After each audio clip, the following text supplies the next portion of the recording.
This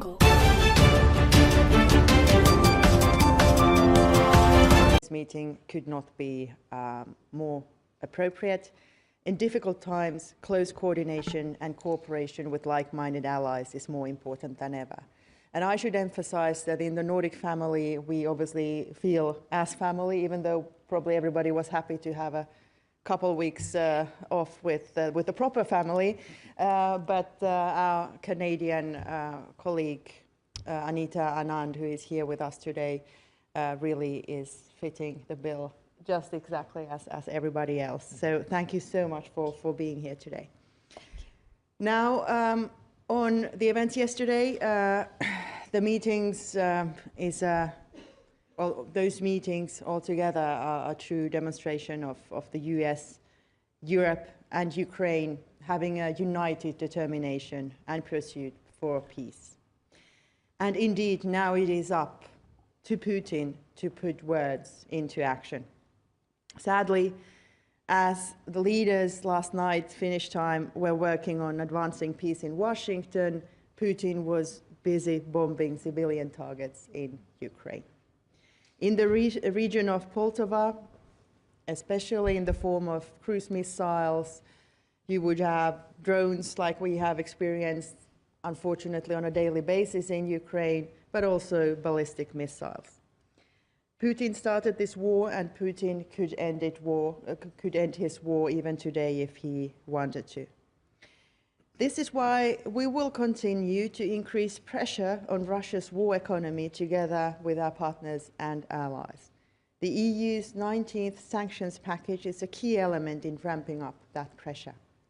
The next concrete action point is to work out the modalities regarding credible security guarantees. We have already started this work in the coalition of the willing with the United States. In the peace negotiations, we stand firmly with Ukraine. Only Ukraine can decide its own borders and future, including its EU and NATO path. The immediate priority is to stop the killing and bring the abducted children and prisoners of war home. And in this regard, a special thanks to Canada for your tireless efforts in bringing back those children. We will continue our military assistance to Ukraine's rightful self-defense. Ukraine's defense forces are Europe's strongest. A strong Ukraine in the battlefield is a prerequisite for a just and lasting peace.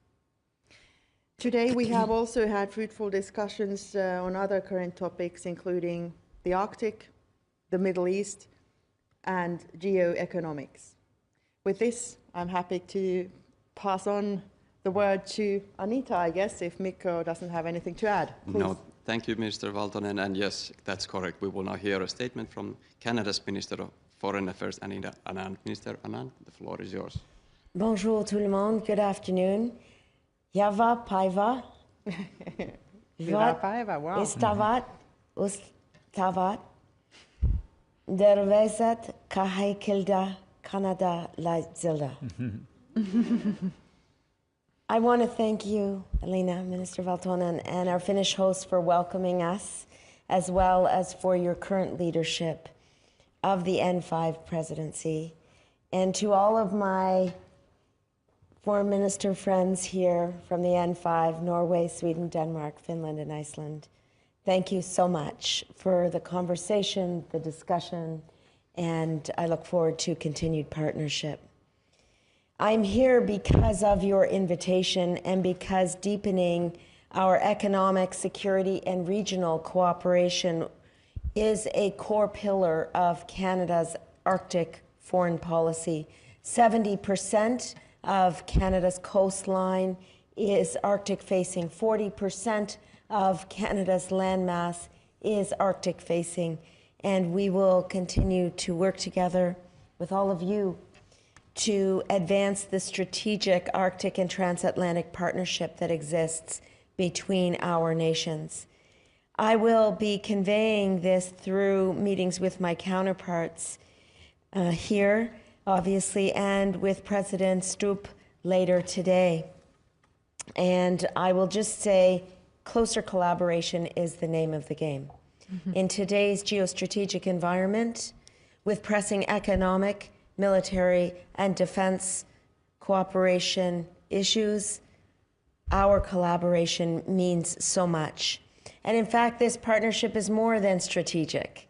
It is natural, given our shared northern geographies, as well as our common values, our common interests, and our common priorities.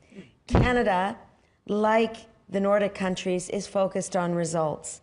We're exploring a number of tangible actions that we can take together on key foreign policy and security priorities.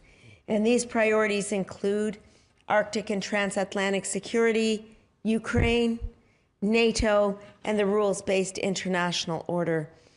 And as we have seen over the past few days, this cooperation is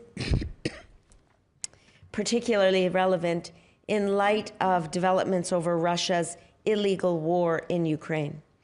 My colleagues and I had a fruitful conversation, as Elena mentioned, about how we are going to work together on a series of issues, including Ukraine, support for Ukraine, security guarantees for Ukraine, and of course, ensuring that we are there in the short and long term for Ukraine in seeking its territorial integrity and its enduring sovereignty.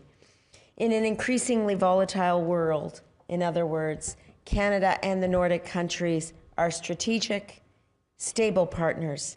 We have long benefited from cooperation, and today we have deepened and will continue to deepen that cooperation. Thank you. Merci. Kiitos. Kiitos. Thank you, Minister Anand. And now Denmark's Minister for Foreign Affairs, Lars Løkke Rasmussen, please. Thank you, and thank you, Elena, for your warm welcome and for hosting us in these beautiful surroundings. I'm really delighted to be here among friends, as you said. And I guess it's right to say that Nordic cooperation is stronger and more important than ever. We share fundamental values with Canada as well, and security interests, and we are close friends. And this is a critical moment in time, and we remain in daily contact. But this meeting has been an important opportunity for us to discuss unfolding events in person, and to ensure that we are aligned and to help push developments in the right direction. Speaking with one voice increases our impact, and especially because we have proven that we have been able to bring our cooperation beyond just speaking. We have actually walked the talk. And I am very proud of our collective Nordic efforts to support Ukraine. And if more countries followed the Nordic example, the way we lead, Ukraine would be in a much stronger position. And therefore we also have the, I would say, moral upper hand when we send this very clear message that we first welcome the ongoing diplomatic efforts to end the war, and secondly, that we will continue to support Ukraine. And thirdly, the need for pressure on Russia will remain and will continue.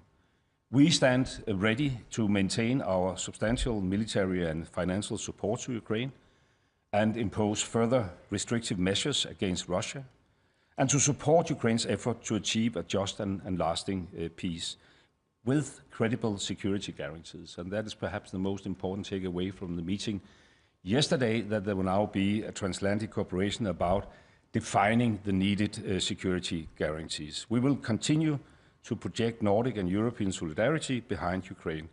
And I'm happy that we had the chance these days in Finland to reaffirm those positions among friends. Thank you. Thank you, Minister Rasmussen. And now Norway's Minister of Foreign Affairs, Espen Barth Eide. Well, Kiitos, thank you very much to Elena and team for fantastic hospitality. It's a lovely place to meet, and it's been a really good meeting. And as has been said, Nordic cooperation has always been very important for us, very close, but never as much as now, both because we are all in NATO and also because the security surroundings, the situation in our part of the world is more dramatic than it has been for a lifetime. So it's really a good time to meet and to stay together. And we are thrilled to have Anita and have Canada here, also to discuss Arctic issues in addition to to Ukraine and other security issues. I want to say that well, a little bit less than a year ago, we Nordics went to Iqaluit in Nunavut in North Canada and visited the Canadian Arctic, and we had some very good conversations there, which we have continued here. And the togetherness and the common perspective, both in interest and values, that we share as Arctic, 6 of the 8 Arctic nations, is very important. So I'm very happy about that. On Ukraine, pressure must continue on Russia. The support must and will continue. And peace is good, but it has to be just and lasting to be a real peace. And these are issues that we coordinate very closely around these days. And concluding, I should also say that particularly yesterday, we also had the chance to discuss the Middle East and the way to end the war, to get more humanitarian aid in, and to think about how not only stopping this war, but also the deeper conflict through a two-state solution, which is a main theme of the upcoming UN General Assembly. Thank you. Thank you, Minister Barth Eide. Now we will hear from Iceland's Minister for Foreign Affairs, Þorgerður Katrín Gunnardóttir. Thank you so much, and it is of course a pleasure to be here in Nuuksio. I think I pronounce it rightly, Nuuksio, with our dear Nordic family, but also our very close friend from Canada. This collaboration between these countries embodies, from my point of view, the fundamental values these countries stand for, be it democracy, be it freedom, or standing up for human rights, or speaking out loud for respect for international law. That is very important that these voices are heard in these turbulent times. On Ukraine, I agree with everything what my colleagues here are saying. These countries here presented at this meeting, we have been among the strongest supporters of Ukraine. This is also well reflected in our statement, and I recommend that you read that very perfectly and perfect statement. We all want peace and no more, of course, than Ukraine. We also welcome US efforts and strong European cooperation with, of course, Canada and the US and UK. Unity is, of course, the key, but I want also to mention we must be aware not to produce the modern times of Chamberlain, a modern times Chamberlain. So we must be aware our fight is for peace in Ukraine, and it must be just, it must be lasting with powerful security guarantees, and it must not undermine the long-term security, of course, of Europe.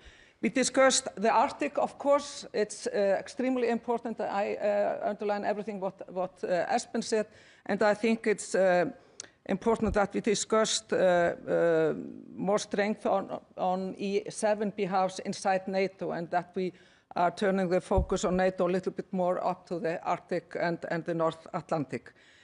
We discussed also the last 24 hours the situation in the Middle East, and it's quite clear the Icelandic position is we must see more action, we must do more. Words are not enough, and we must do everything we can to help reverse the course with regards to the horrible situation in Gaza, and also increasingly in West Bank. That is of quite concern, and from my point of view, that diminishes or destroys almost the possibility for and prospects for peace in the foreseeable future.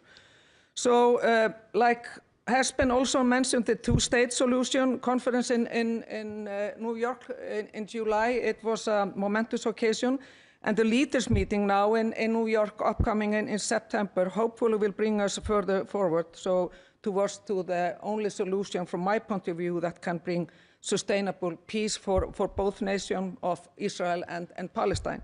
And just to conclude, as well, our meeting here in Nuuksio has been a firm expression of our commitment to deepen our already strong bonds, and I think this collaboration is so important, more important than ever. So we have to speak out loud, like I said earlier. And in the last, to conclude, dear Elina and dear Finland, thank you for your great hospitality in this wonderful surroundings of Nuksio, and next time I will bring my family with me on a private vacation. It's wonderful to be here. Please do. Thank you.